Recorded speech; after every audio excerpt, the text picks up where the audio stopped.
Greetings, ghouls and girls, and a very warm welcome back to Zar Goth in Cape Town. I'm Anissa, and if this is your first visit to the channel, a very warm welcome. If you'd like to see more of our content, please like, subscribe, and hit the bell icon, and don't forget to share.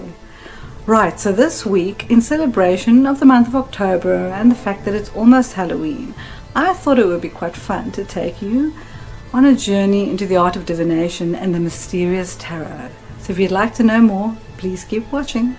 Okay, so here we go. My collection of tarot cards that I have collected over many years. Some of them I've had a very long time, like this deck by the famous French cartographer Lenormand. Others I've collected more recently. I've got some beautiful angel oracle cards. I have a deck called the Sacred Circle. More angel messenger cards. I have a beautiful deck by Brian Froud, fantastic artist who did the most incredible fairies oracle. And then I have more traditional tarot like this one, Tarot of the Witches, which was actually featured in a very well-known James Bond film.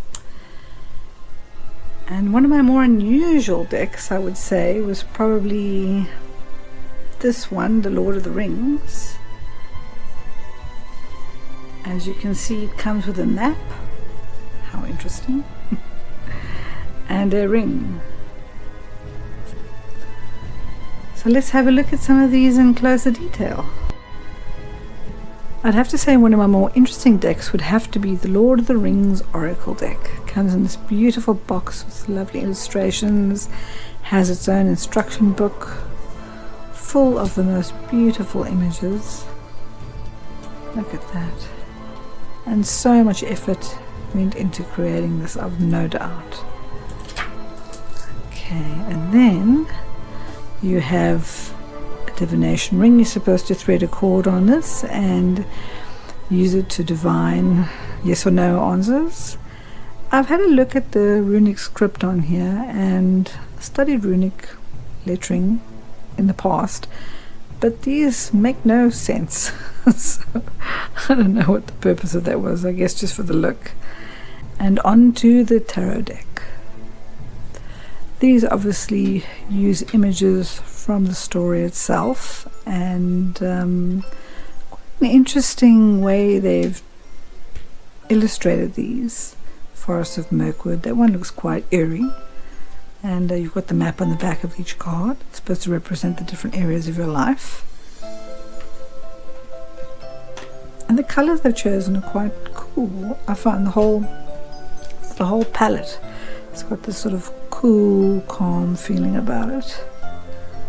And very soft, actually. I quite enjoy these. I think they're really beautiful. It just goes to show you that tarot decks can take so many different forms, and you can interpret them any which way you want to. I have spoken to many mystics over the years, and one of them actually said to me that when she gets a new tarot deck, she simply throws the instruction book away and looks at the cards and interprets meaning from the images that she sees there.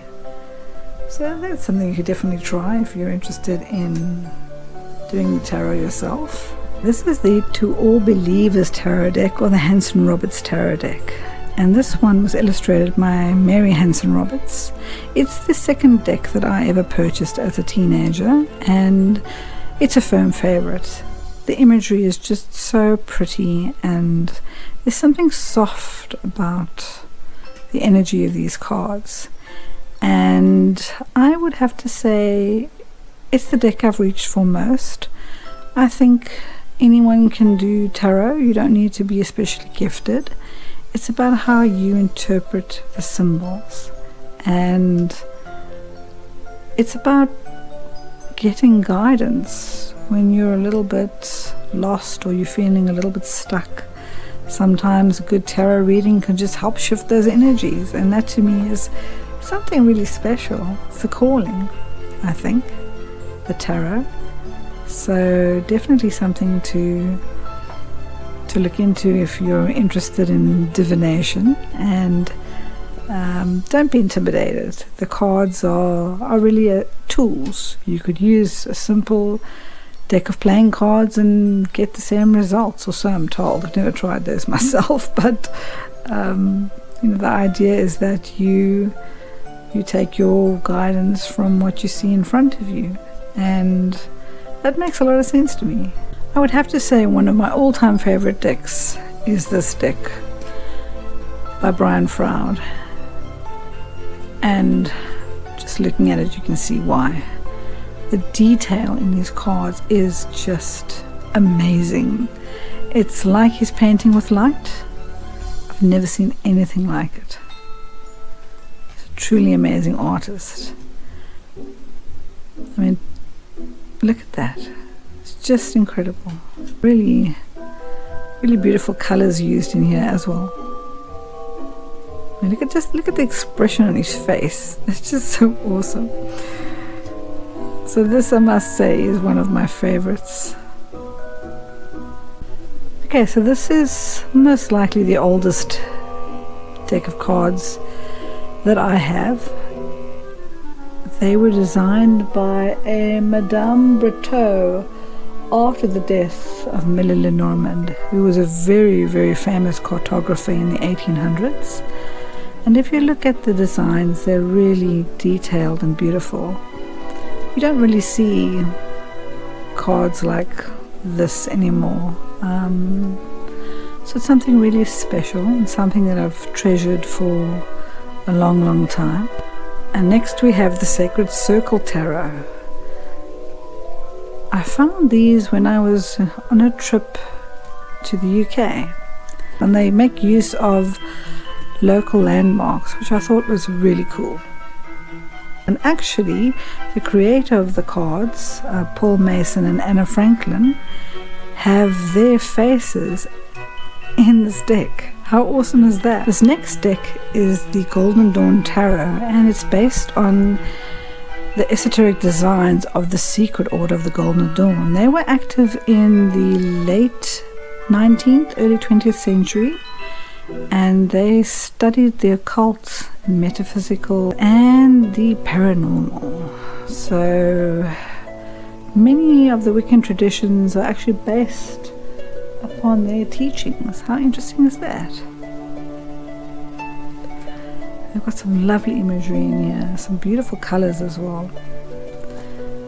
And this is my I think one of my more recent purchases, although the deck is quite old, dates back to 1978.